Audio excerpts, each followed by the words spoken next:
बिस्मिल्लाहिर्रहमानिर्रहीम। अस्सलाम वालेकुम। चैनल इल्म का ख़जाना में हज 2020 अपडेट्स में आज आपके लिए शुरू में कुछ अखबारात के क्लिप्स वगैरह दिखाए जाएंगे और ख़बरें बताई जाएंगी। इसके बाद जनाब नूरुल हक कादरी साहब का बयान का थोड़ा सा हिस्सा बताया जाएगा और इसके बाद अहम तजावीज़ जो आपके साथ डिस्कस की जाएंगी। ये वीडियो बहुत अहम होने वाली है, इसको एंड तक ज़रूर देखिएगा। व्यूअर्स अच्छी तरह जानते हैं कि मैं अपनी हर वीडियो में लाइक, शेयर या सब्सक्रिप्शन का कह के आप लोगों का कीमती वक्त ज़ाया नहीं करती हूँ। इसकी एक वजह यह भी हो सकती है कि मुझे अपने अल्लाह पे भरोसा है। दूसरी बात, मुझे मांगने की बजाय देना अच्छा लगता है, लिहाजा मैं कोशिश करती हूँ कि आपको इतना अच्छा कंटेंट दूं कि आप दिल से लाइक, सब्सक्राइब या शेयर करें। वैसे भी ये बात व्यूअर्स को अच्छी तरह पता है कि सब्सक्राइब करने से यूट्यूब की दुनिया में चैनल को ढूंढना आसान होता है और बेल आइकन पर क्लिक करने से उस चैनल पर आई हुई वीडियो फौरन हमको मिल जाती है। आज की जो वीडियो है वो बहुत इंपॉर्टेंट है क्योंकि वो मेरी कम और आपकी ज़्यादा होगी। इसमें आपकी राय पूछी जाएगी, आप राय देंगे, मशवरा देंगे और तजावीज़ पेश करेंगे। लिहाजा आज मैं ज़रूर कहूँगी कि इस वीडियो को इतना शेयर करें कि आपकी राय हुक्काम बाला तक पहुँचे, उनको अंदाज़ा हो कि अवाम क्या चाहती है। इस तरह हुक्काम बाला को फैसला करने में भी आसानी होगी, उनको भी अवाम की राय मालूम हो जाएगी और फैसला बहुत बेहतरीन होगा इंशाअल्लाह। इसके साथ मैं ये बात ज़रूर कहूँगी कि हमें हर हाल में मुस्बित सोच के साथ पुरुमीद रहना चाहिए, मगर बुरे हालात के लिए भी तैयार रहना चाहिए। Be optimistic, hope for the best but be ready for the worst. अखबारात के मुताबिक हज ऑपरेशन का आगाज 25 जून से कोटा में 50% कमी का इम्कान। आज़मीन हज की तादाद में कमी के साथ अखराजात में 25 से 40% इजाफा मुत्तवक्को है। गौर से देखिए, यहाँ साफ लिखा हुआ है, ताहम अभी तक इस हवाले से वजारत मजहबी उमूर को सऊदी अरब की वजारत हज से कोई हिदायत नहीं मिली। रवां साल 25 जुलाई को हज की अदायगी मुत्तवक्को है। अब हमारे पास दिन बहुत ही कम रह गए हैं, लिहाजा जल्दी जल्दी अपनी तजावीज़ पेश कीजिए ताकि हम हुक्काम बाला तक आपकी तजावीज़ पहुंचा सकें।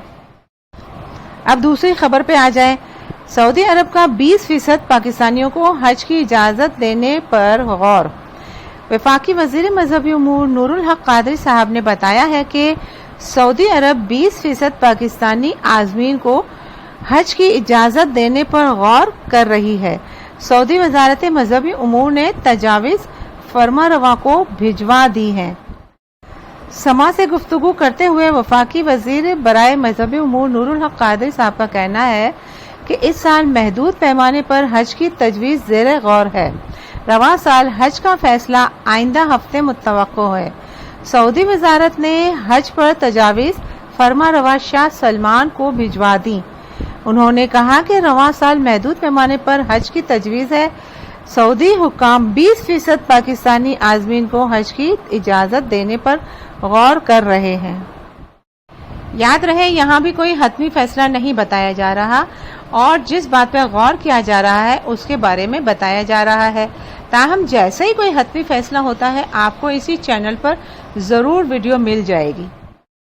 इस सूरत हाल में मुझे पता है हम सबके जहन में बहुत सारे सवालात आ रहे होंगे, लेकिन हम चाहेंगे कि इस वीडियो के कमेंट्स में हम सवालात की बजाय अपनी अपनी तजावीज़ पेश करें। सबसे पहला सवाल यह है कि कितने फीसद कोटा मिल सकता है। जैसा कि सऊदी हुकूमत हर साल कुछ न कुछ डेवलपमेंट करती रहती है हज वगैरह के लिहाज से, इस साल भी डबल स्टोरीज वगैरह बनाई गई हैं मिना में और बाकी काफ़ी जगह पे एक्सटेंशन की गई है।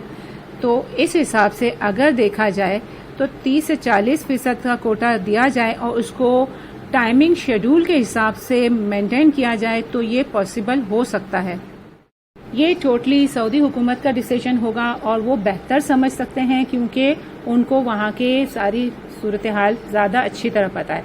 बहरहाल आप भी अपनी राय बता सकते हैं कि कितना कोटा पॉसिबल हो सकता है। नंबर 2, नए कोटे के लिहाज से क्या लाहे अमल होना चाहिए। मसलन जैसा कि कोटा कम किया जा रहा है तो इस सिलसिले में आपकी क्या तजवीज़ होगी कि किस तरह हैंडल किया जाए। एक तरीका हो सकता है कि कुरानंदाजी की जाए।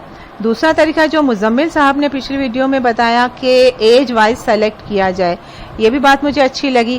آپ کے ذہن میں کوئی اور بات بھی آ سکتی ہے، آپ یہ بھی تجویز پیش کر سکتے ہیں۔ کچھ لوگوں کا کہنا یہ بھی تھا کہ بڑی ایج کو لوگوں کو پہلے چانس دیا جائے کیونکہ ان کے لیے وقت بہت کم ہوتا ہے، ینگ تو اگلے سال بھی کر سکتے ہیں، لیکن وبا کی صورتحال کی وجہ سے یہ چیز مشکل لگ رہی ہے۔ نمبر 3، کن کا حق پہلا ہونا چاہیے، سرکاری یا پرائیویٹ عازمین حج کا؟ میرے خیال سے سرکاری عازمین حج کا جو کہ پہلے ہی سلیکٹ ہو چکے ہیں ان کو پہلا چانس دینا چاہیے۔ چوتھا جو سوال ہے، کیا اخراجات میں اضافہ ہونا چاہیے اور اگر ہاں تو کتنا اور اگر نہ تو کیسے ممکن ہے؟ اس سلسلے میں میری رائے یہ ہے کہ ہمیں اخراجات کا اضافہ نہیں کرنا چاہیے۔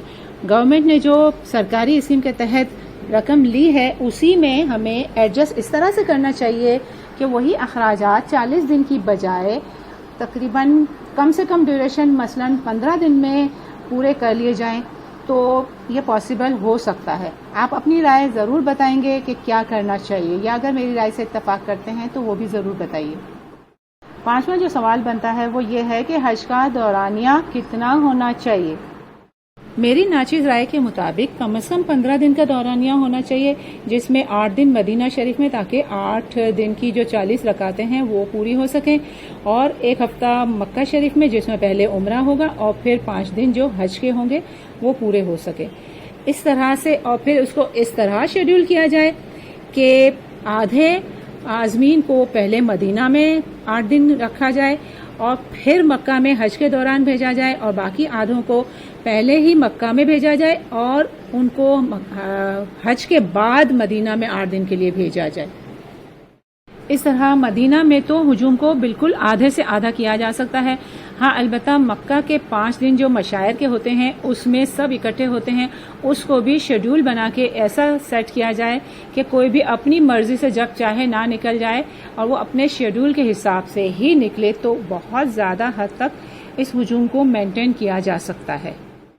اب انتہائی امپورٹنٹ سوال نمبر 6، یہ دوسرا مسئلہ جو کہ بہت ہی اہم ہے وہ یہ کہ اگر یہاں سے ٹیسٹ نیگیٹو آتا ہے اور عازمین حج کو روانہ کر دیا جاتا ہے اور وہاں جا کے کسی بھی اسٹیج پہ اگر اس کی طبیعت خراب ہو جاتی ہے اور یہ وبا کی صورتحال سامنے نظر آ رہی ہوتی ہے، اس صورت میں اس خاص عازمین کے ساتھ کیا لاحِ عمل ہونا چاہیے؟ آپ ضرور تجویز دیں، اپنی رائے بتائیں۔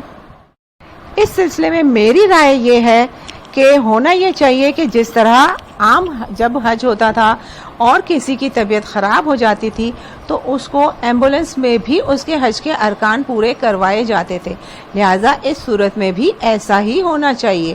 ایمبولینس میں اگر حج کروائی جائے گی تو ایک طرح سے کوارنٹائن ہو کے حج کمپلیٹ ہو جائے گی۔ اگر اس سلسلے میں آپ کے پاس مزید کوئی اچھی رائے ہے یا تجویز ہے تو آپ ضرور دیجیے گا کمنٹس میں، یا پھر آپ میری رائے سے اتفاق بھی کر سکتے ہیں۔ ایج وائز کس کس ایج کے لوگ کتنے پرسنٹ سلیکٹ ہوئے ہیں اس کا ڈیٹا میرے پاس تھا، میں نے پہلے کسی ویڈیو میں ڈالا بھی تھا۔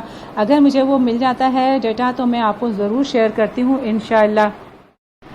حج پہ جانے والے خواہشمند حضرات، اس وقت ایک ایک لمحہ گزارنا ان کے لیے بہت مشکل ہے، لیکن حج تو ہے ہی مشقتوں کا نام، اور حج کے لیے جب پہلی نیت کی جاتی ہے اس میں بھی پہلے آسانی طلب کی جاتی ہے۔ ہمیں اپنی تیاری مکمل رکھنی چاہیے اور باقی معاملہ اللہ پہ چھوڑ دینا چاہیے۔ انشاءاللہ اللہ ہمارے حق میں ضرور بہتر کرے گا اور ہمیں اپنا مہمان ضرور بنائے گا۔ اس سلسلے میں، تیاریوں کے سلسلے میں میری کچھ قسط وار ویڈیوز ہیں، اس کو دیکھیے، اور ایک ویڈیو میں وہ بناؤں گی جس میں اس سامان کے بارے میں بتاؤں گی جس کے بارے میں آپ کو ہر ویڈیو میں نہیں ملے گا۔ وہ خاص سامان جو ہم گئے تھے اور ہم نے اس کی کمی محسوس کی یا ہم لے گئے جس پہ ہم نے اللہ کا شکر ادا کیا، اس کے بارے میں ضرور بتاؤں گی میں۔ ویڈیو دیکھنے کا بہت بہت شکریہ، جزاک اللہ۔